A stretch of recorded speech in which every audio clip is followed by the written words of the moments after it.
Le documentaire sur la première dame de Donald Trump au budget colossal de 40 millions de dollars suscite de vives critiques outre-Atlantique, qualifiées d'abomination et de démonstration de propagande.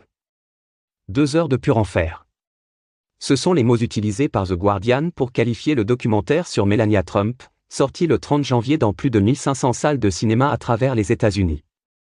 Une honte, écrit de son côté The Atlantic, critiquant par ailleurs son réalisateur Brett Ratner, il semble désespérément chercher de l'action alors qu'il n'y en a pas.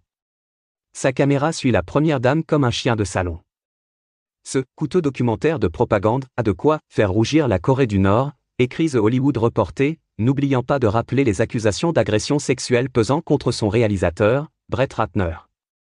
Mais comme beaucoup de personnes peu recommandables associées à Donald Trump, il semble avoir été gracié, poursuit le média américain. Pour The Daily Beast, Melania est tout simplement une abomination. Nombre de médias américains n'ont également pas manqué d'évoquer les sièges désespérément vides dans les cinémas américains. Mon entretien avec Melania est prévu, dans un grand cinéma qui semble avoir été nettoyé et vidé en prévision de l'événement, note Xan Brox, la plume derrière la critique du Guardian, précisant être « seul dans la salle ». À lire aussi. On dirait qu'ils vont à un enterrement, la carte de vœux de Donald et Melania Trump provoque une vague de moqueries sur les réseaux sociaux. À l'inverse de la majorité de la presse américaine, la chaîne pro-Trump Fox News, elle, raffole du documentaire sur l'ex-mannequin slovène propulsé à la Maison-Blanche.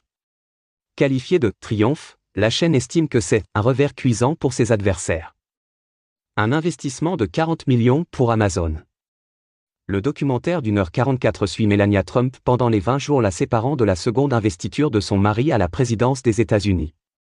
De la résidence du président en Floride à la Maison-Blanche dans la capitale des États-Unis en passant par la Trump Tower à New York, l'ancienne mannequin de 55 ans enchaîne les rendez-vous avec ses stylistes pour préparer les tenues qu'elle portera le jour de l'investiture ou décider de la décoration à la Maison-Blanche. Sans révélation fracassante, le documentaire nous apprend toutefois que la mort de sa mère l'a beaucoup affecté et que son chanteur préféré est Michael Jackson. Des invités surprises apparaissent à l'écran, comme la première dame française Brigitte Macron avec qui Melania Trump s'entretient par visioconférence. Financée par Amazon, la sortie du documentaire s'inscrit dans le contexte d'un net rapprochement entre Jeff Bezos et Donald Trump depuis plusieurs mois. Le fondateur du groupe américain a notamment bénéficié d'un siège au premier rang lors de la cérémonie d'investiture du 20 janvier 2025 au Capitole. Selon les médias américains, Amazon Studios et son patron Jeff Bezos auraient dépensé 40 millions de dollars pour distribuer le film. À cette somme se seraient ajoutés 35 millions supplémentaires pour en assurer la promotion, selon le média Puck. À lire aussi. Melania Trump, polémique, budget hors norme, fiasco annoncé.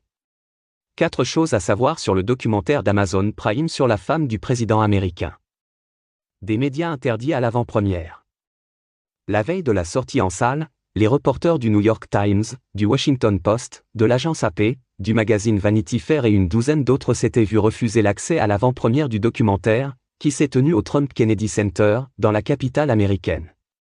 Un « bâtard » de la part de l'un des dignitaires de l'administration Trump avait été lancé à l'égard de la presse. Aucune sortie dans les cinémas français n'est prévue, et l'Afrique du Sud l'a quant à elle déprogrammée en raison du climat actuel et des tensions avec Washington.